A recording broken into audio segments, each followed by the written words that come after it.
मियां मोहम्मद नवाज शरीफ साहब बिल आखिर पाकिस्तान तो नहीं छोड़ा, लेकिन पंजाब छोड़ गए हैं, बलूचिस्तान चले गए हैं। मियां नवाज शरीफ साहब को सख्त मायूसी का सामना करना पड़ रहा है, पार्टी के अंदर से भी और पार्टी के बाहर से भी। मियां साहब बलूचिस्तान क्यों गए हैं, वहाँ पे कितना अर्सा रहेंगे, क्या मियां साहब वापस लंदन जाने की तैयारी कर रहे हैं या फिर आइंदा इलेक्शन में मुखालफिन को टफ टाइम देंगे, ये और इसकी मुकम्मल डिटेल्स हम आपको बताने जा रहे हैं आज के प्रोग्राम में। आवाम के लिए एक बहुत बड़ी खुशखबरी, पेट्रोल हुकूमत की जानिब से सस्ता किया जा रहा है। पेट्रोल कितना सस्ता हो रहा है और पेट्रोल के अलावा जो दूसरी पेट्रोलियम मसनूआत हैं, अमूमन डीज़ल हमारे फार्मर्स के लिए बड़ा असरअंदाज होता है, वो कितना सस्ता होगा, ये हम बताएंगे आपको आज के प्रोग्राम में। लेकिन शुरू करते हैं सबसे पहले मियां मोहम्मद नवाज शरीफ साहब से। तो मियां मोहम्मद नवाज शरीफ साहब लंदन से वापस आ गए पाकिस्तान, लाहौर में जलसा भी हो गया। मैंने अपने पिछले कई प्रोग्राम्स में आपको बताया कि लाहौर का जलसा जाहिर सी बात है एक मुसलसल तैयारी, 4 साल की तैयारी थी, क्योंकि 4 साल से मियां साहब इधर उधर थे। तो 4 साल के बाद एक जलसा कर लेना जाहिर सी बात है, बड़ी सियासी जमात है मुस्लिम लीग नून, कोई मसला नहीं था। असल इशू क्या है? असल इशू ये है कि मियां मोहम्मद नवाज शरीफ साहब जो एक्सपेक्ट करके आए थे बाहर से कि आते ही लोग फूलों की पत्तियां निछावर करेंगे, बच्चे, बूढ़े, जवान, औरतें, मर्द, सब मियां साहब के लिए बड़े जज्बाती हो जाएंगे, मियां साहब को बड़ा प्रोटोकॉल मिलेगा। सरकारी तौर पे तो मियां साहब को प्रोटोकॉल दे दिया गया, लेकिन अवामी सतह पे मियां साहब को वो पजीराई नहीं मिली जिसकी वो उम्मीद करके आए थे, जो एक्सपेक्ट कर रहे थे पाकिस्तानियों से। उसकी एक बड़ी वजह पाकिस्तान मुस्लिम लीग नून का बयानिए से हट जाना था, यानी कि वोट को इज्जत दो। इसके पीछे भी मुस्लिम लीग नून ने जितने भी बयानिए बनाए वो किसी काम नहीं आए। फिर मैंने कई प्रोग्राम्स में आपको बताया कि इसकी सबसे बड़ी वजह यह है कि 18 महीने मुस्लिम लीग नून की गवर्नमेंट थी, चाहे मियां नवाज शरीफ साहब उसको नहीं एडमिट कर रहे, एक्सेप्ट नहीं कर रहे, लेकिन वो गवर्नमेंट पूरी की पूरी नून लीग की थी। अब तो पीपल्स पार्टी भी उसमें से हाथ हिला के तो बाहर निकल गई। उन्होंने कहा जी हमसे तो गलती हो गई, गवर्नमेंट तो इनकी थी, इन्होंने किया जो भी किया। तो वक्ती तौर पे मियां मोहम्मद नवाज शरीफ साहब, चूंकि पंजाब में नून लीग बड़ी डोमिनेंट है, बड़ी यहाँ पे इनकी शाखें थी, रूट्स थे, लेकिन इसके बावजूद भी मुस्लिम लीग नून को वो पजीराई नहीं मिल रही। अगर हम लाहौर की बात करें, लाहौर में जाहिर सी बात है हम भी रहते हैं और लाहौर में अमूमन आपको पता है मीडिया भी ज़्यादा है, लोगों के साथ उठना बैठना, लोगों के व्यूज़ ज़्यादा आते रहते हैं। लाहौर में जितने सर्वेज हुए उन सर्वेज में मियां मोहम्मद नवाज शरीफ साहब की पॉपुलैरिटी ना होने के बराबर है। नून लीग के जो इलेक्टेबल्स हैं वो मियां नवाज शरीफ साहब को लेके चल सकते हैं, अदरवाइज और इलेक्टेबल्स आपके सामने हैं कि लाहौर में पीटीआई का वोट बैंक बहुत बढ़ गया।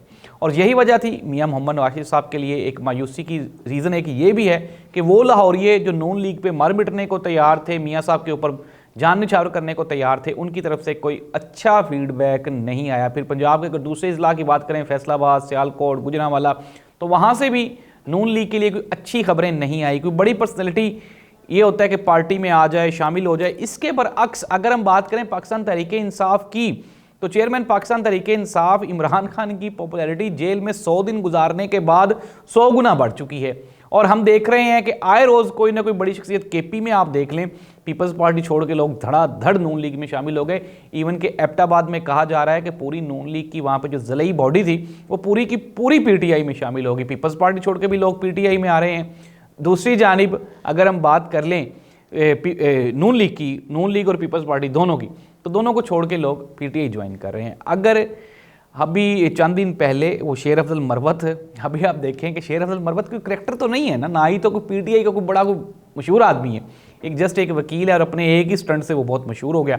पीटीआई की गैदरिंग्स जो कि लोकल गैदरिंग्स हैं उनके डिस्ट्रिक्ट लेवल पे, यूनियन काउंसिल लेवल पे केपी में, वो नून लीग की गैदरिंग से हर लिहाज से बड़ी होती जा रही हैं।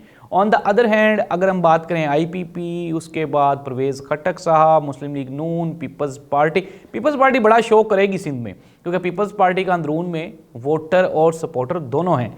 लेकिन अगर हम बात करें नून लीग का जो सपोर्टर था ना वो पंजाबी था प्योर, क्योंकि मियां मोहम्मद नवाज शरीफ साहब पंजाब से हैं और पंजाब का जाग पंजाबी जाग वाला नारा भी मियां मोहम्मद नवाज शरीफ साहब का था। फिर इसके बाद पंजाबियों से ही मैंडेट लेके मियां साहब 3 मरतबा वज़ीर आज़म बने थे, लेकिन इस मरतबा पोजीशन वो नज़र नहीं आ रही।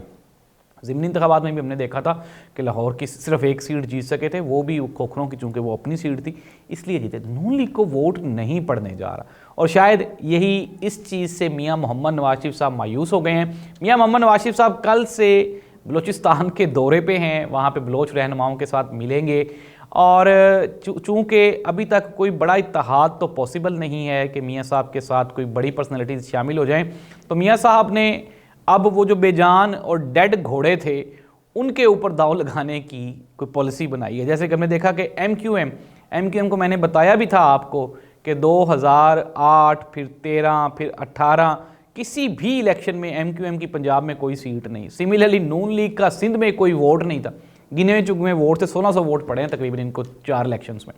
तो ये एक ऐसा इत्तेहाद है जिसका ना तो एमक्यूएम को फ़ायदा, हाँ अलबत्ता अगर मुस्तकबिल में जिस तरह आजकल मैडम फरदौस आशिक आवान साहिबा भी फरमा रही हैं कि हमारे अलावा हमारे बगैर हुकूमत नहीं बनेगी, ये तो प्लानिंग का हिस्सा है। ये तो हम आपको पहले भी कई मरतबा बता चुके हैं कि गवर्नमेंट तो जाहिर सी बात है कि इमरान खान को भी अकेले वो नहीं बनाने देंगे। अगर इमरान खान भी जीतेगा तो सादा अक्सरियत भी नहीं देंगे।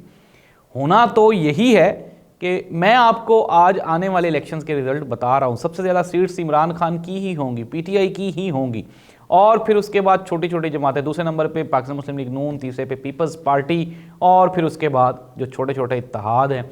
फिर जब ये लोग मिलें जुलेंगे फिर आपस में इत्तेहाद बनेंगे, इट मीन्स दैट कि नून लीग की वो जो ख्वाहिश थी सादा, पहले तो 2/3 अक्सरियत की थी, फिर सादा अक्सरियत की थी, वो सारी की सारी ख्वाहिशात मियाँ साहब की दम तोड़ गई हैं। अब मियाँ साहब ने छोटी छोटी जमातों को साथ मिलाने का फ़ैसला किया है। ये बता रहा है, प्रेडिक्ट कर रहा है कि आने वाले दौर में एक मखलूत हुकूमत बनाई जाएगी।